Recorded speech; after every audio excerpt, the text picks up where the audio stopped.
Hello, my beasts, non-beasts, and other extraterrestrials. It is I, your host, Rehash, of the Next Gentleman's Chat. And today I'm actually quite excited, because we got a brand new series that I just found, and it is honestly quite the read. This one answers the age-old question: what happens when your friends ditch and abandon you only to discover you were the golden goose? Let's find out. This is The Beast Tamer Was Fired from His Childhood Friend's S-Rank Party. I'm gonna have to workshop that in the title. Now, we first get introduced to this world by a brief backstory about how God gives all these children special divine gifts that only they have, and that some are more useful than others, and your entire occupation and lifestyle depends on these gifts. And here we get introduced to our boy Locke, who has the ability of beast taming. Now, for whatever reason, his friends and not even the priest have any idea what beast taming actually is. In fact, the priest who told him what his gift was didn't even hear of it. But it didn't matter, because his other friends, the gladiator, the white mage, and the spellcaster all agree that they're going to become the world's greatest adventurers of all time. I suppose this is as good a time as any to start poking some holes in the plot. First off, seriously, no one's heard of the concept of beast taming in this world? Not as a profession? No one knows what it does? I mean, me personally, I think that's pretty self-explanatory. He tames beasts, he tames monsters. He can control the wills of the very creatures of the night. I think that's pretty self-explanatory. Well, cut to a couple of years later, and our boy Locke is just doing some grocery runs, and he's about to return to his party, but then he overhears the gladiator boy saying that they should kick him out. Apparently, in these couple of years they've been adventuring, he's been reduced to nothing more than a mere baggage carrier. He maps out the dungeons, he plans the strategies, he buys the equipment, and he doesn't really serve much of a purpose other than the baggage carrier. And they're seriously considering becoming an S-rank party. And they can't have dead weight, quote-unquote, especially since his talent beast taming hasn't come into play once. He hasn't been able to tame so much as a single puppy, let alone any monsters. The Archmage does try to say that no, they're friends, they've been friends since childhood, why would they kick out Locke now? But the White Mage also agrees that he is kind of useless outside of just doing basic necessities that anyone can do. So with majority rule, they're going to kick out the Beast Tamer boy Locke. And Locke is actually pretty depressed about this. After everything he's done, they're just going to ditch him, especially since now that they have a true line of sight to fame and glory. A government-appointed hero is interested in their party. Well, time to throw a few more stones through the holes of the plot. So you're telling me within 2 years he's never tamed one beast? In his profession, given to him by the almighty gods, he has not gotten one beast. Not one. Not a dog, not a cat, not a bird. Nothing? I feel that's intentional. And also, why don't the rest of the party ever realize the necessity of support characters? He can use basic magic, he can map out the terrain, he carries your luggage. Do you not understand how resourceful a jack-of-all-trades character actually is? Why don't any series like this ever recognize the jack-of-all-trades characters? Even if he doesn't have a beast, he still has other uses. I feel like there's a bit of a personal grudge here. So here we're introduced to a hero character named Kid. In my experience, characters named Kid never turn out good, and my suspicions are only confirmed when he's treating the ladies of the party like queens and flattering them, but when he turns his attention to Locke, he just pretty much tells him to fuck off, thinking that he's just a servant. But the gladiator doesn't help, as to rub salt in the wound, the party, with the hero, does this little group huddle thing where they used to do as kids, excluding Locke entirely. Wow. Locke's party is trash. Okay, so they want to fire him, kick him out of the party, leave him destitute because they don't see the value that he brings. Okay, fair enough, they're in their right to do that. But come on, it's like they have no self-awareness whatsoever of their actions. I mean, I was at least holding out hope of the mage understanding how bad this makes her look in comparison, but I guess not. Honestly, Locks, you really need to recognize this for what it is. A blessing in disguise as the toxic people in your life are literally walking out of it. Well, Locks' last mission in their party is underway, and it's a pretty uneventful one. They're hardly running into any monsters, and it feels like it's taking forever. Much to the hero, Kid's, dismay. He's wondering why the hell are they going the route they are. There's no monsters, there's no loot, there's no anything. Until he takes the map and realizes that Locks had been leading him around the pathways that take the longest route to the boss room, as well as avoiding all enemies. Locks, of course, justifies this by saying, we don't need to fight so many enemies, and this is the smarter route, which is pretty logical, but this only pisses off the entire party more, because he thinks that they did this deliberately. Well, yes, of course he did it deliberately. He's trying to protect your ungrateful asses. But even the mage, who was on the fence all the way up until this point, slaps poor Locks across the face and says, you did this on purpose, and blah blah blah.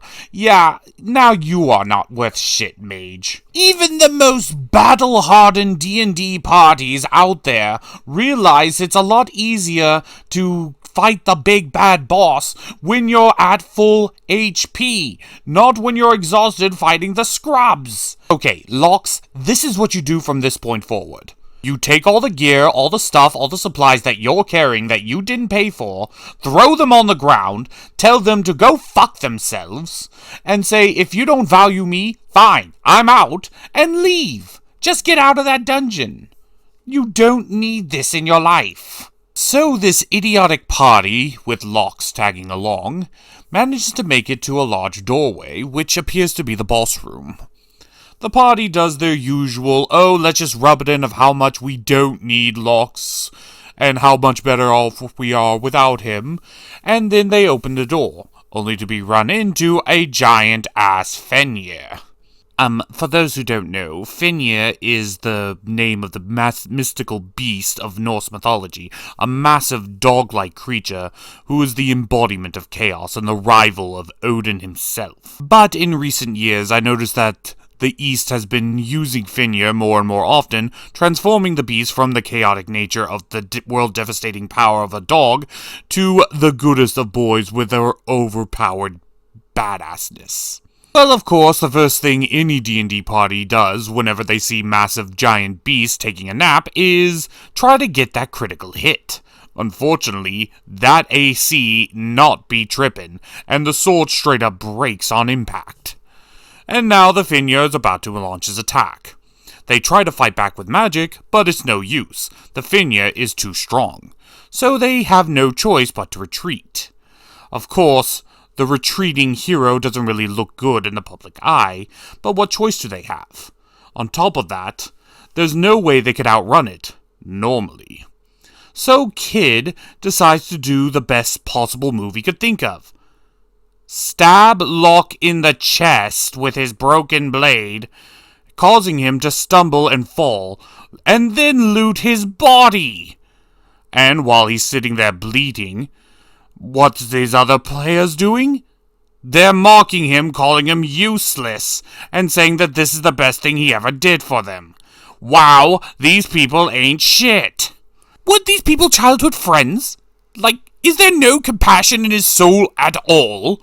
I mean, even if you were just strangers, he still went up and beyond to help you guys, and you're just going to let the hero stab him in the chest and use him as bait to get away? What about the rest of the party? Well, apparently the girls of the party also have absolutely no issue with throwing their childhood friend under the bus. Even the Archmage, which I did have some hope for at the very beginning, but after that slap I realized she's just as trash as the rest. She sprints off with a vague apology and Well, at least the white mage is completely blunt about her disdain for our boy, and Locke is just sit there. He's not mortally wounded, but he's emotionally damaged at this point, with Athenia about to devour him, and his entire party ditching him. Wow. And unfortunately, the chapter 1 ends with a snack that smiles back. I'm fairly certain that this is the exact reason why people have distanced themselves from the good guy trope. The good guy, every guy man.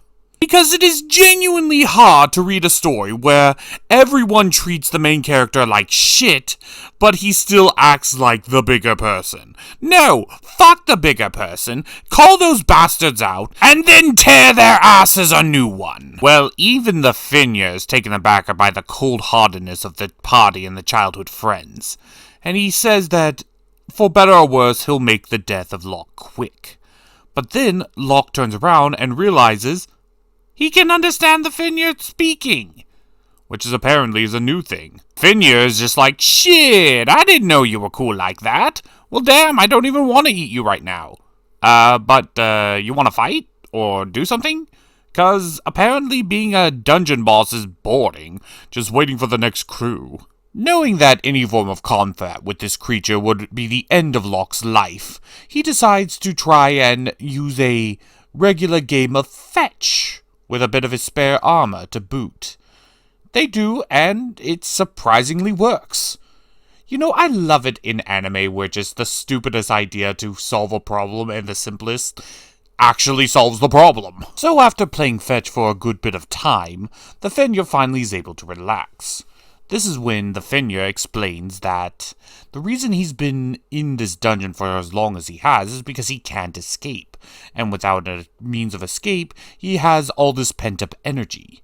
It's more of a curse, really, than anything else. The only bit of enjoyment he gets is by attacking dungeoneers trying to kill him. Locke feels bad for him, and asks him that if he could find a way to get him out of here, would he be willing to go on adventures with him?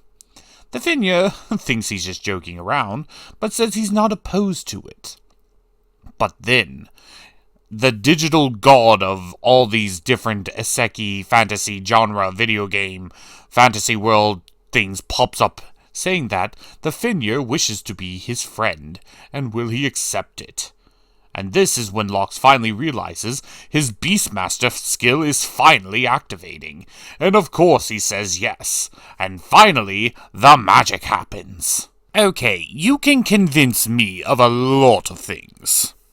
You can convince me that his childhood friend party just decided one day to up and betray him and get rid of every moral value they've ever had and say, fuck the Beast Tamer. Okay? You can convince me that somehow the hero of the state is actually a massive asshole. That's more common than you realize. You can even convince me that our boy has no means or desire for any type of revenge or any type of grudges, and he's just sad, and he lets it go. You can convince me of that too. But you can't convince me that this Beastmaster power didn't happen one time in his life until this exact moment when he got a Fenrir. You cannot tell me otherwise. So now that he's finally befriended a beast and tamed it, his Beastmaster abilities are finally awakening. And the Fenrir is now his new familiar. And thus he gets a name. Locke decides to name his Fenrir Lucky, which, thankfully, Lucky finds incredibly cool. So now he has a new familiar, and his name is Lucky. There's just one issue. How are they getting him out of the dungeon? Thankfully, the power of anime conveniences is on Locke's side, as a magical chest literally pops in front of him, which not only allows him to give a collar to Lucky as his first familiar, but also gives him a weird-looking watch, which apparently is a familiar home. Basically, pretty much he has his own little separate pocket dimension, which he can store all of his beasts inside, where they can live happily in a little farm. You know, like your parents always told you when your dog was put down. Oh, I guess I shouldn't have said that. Fuck it, I don't care. Now, in order to prepare for this new chapter in the Gentleman's Chat, I actually read quite a few fantasy stories just like this. And one thing that I noticed that every single one of them seems to have in common is the fact that they all have the main character have this mystical portal dimension, bag of holding or whatever. But they never do anything creative with it. At least this story, for all the faults I throw at it, at least gave us a creative use of the portable hole. It seems as though that Lox's portable hole has an entire ecosystem inside of it. For any new piece that he has, he can store inside, and they can just live out their best lives. Can only imagine the faces of his old party when they realize what they just gave up. But it's not very long before Lox and Lucky decide to go out in order to go back to the Adventuring Guild and tell them what had happened and that he's no longer affiliated with his old party. So they race to the exit, but not before stopping and picking up some meat that they happen to leave behind. They couldn't carry it all before, but now that he has a portable hole, yeah, it seems pretty logical to take it with him. Besides, something's gotta feed Lucky, right? But now push has finally come to shove. The gate to get out of the dungeon. Before, we already know that Lucky can't pass it because of this curse of the dungeon bit. But thankfully, we just happen to have now the key to getting out. By storing Lucky in the wristband, our boy Lox is able to walk right on past the shield with the doggy in his watch, thus bypassing the curse. So now, for the first time in, I'm assuming, his entire life, Lucky is free to roam about and be free as a bird. And now, he can do so and have protection since he's now a familiar. So no one will hunt him or stop him. Not that they could, he's OP as fuck. But now, Lox and Lucky can fulfill their dreams and becoming the greatest adventurer duo of all time.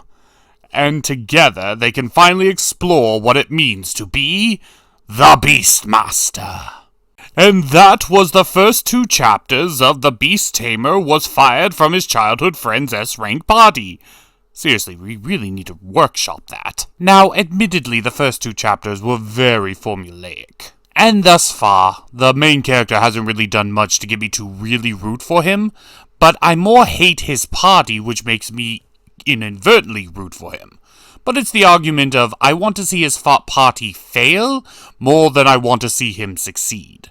But now that he has a cute fluffy boy, that kind of helps even it out, considering how much personality that Lucky has shown thus far. So hopefully that counterbalances the issue. With that being said, there's also the possibilities of him catching a lot of monsters now, like Pokemon. While in the meantime, his old party, particularly the gladiator and the hero, fall into ruin. Because that's the kind of story that this one is trying to portray. The downfall of the party with the rise of the Beastmaster. And that is why I'm going to keep covering this. But until next time, I'm Rehash, the Stirrer of Chaos, and I will see you all next time.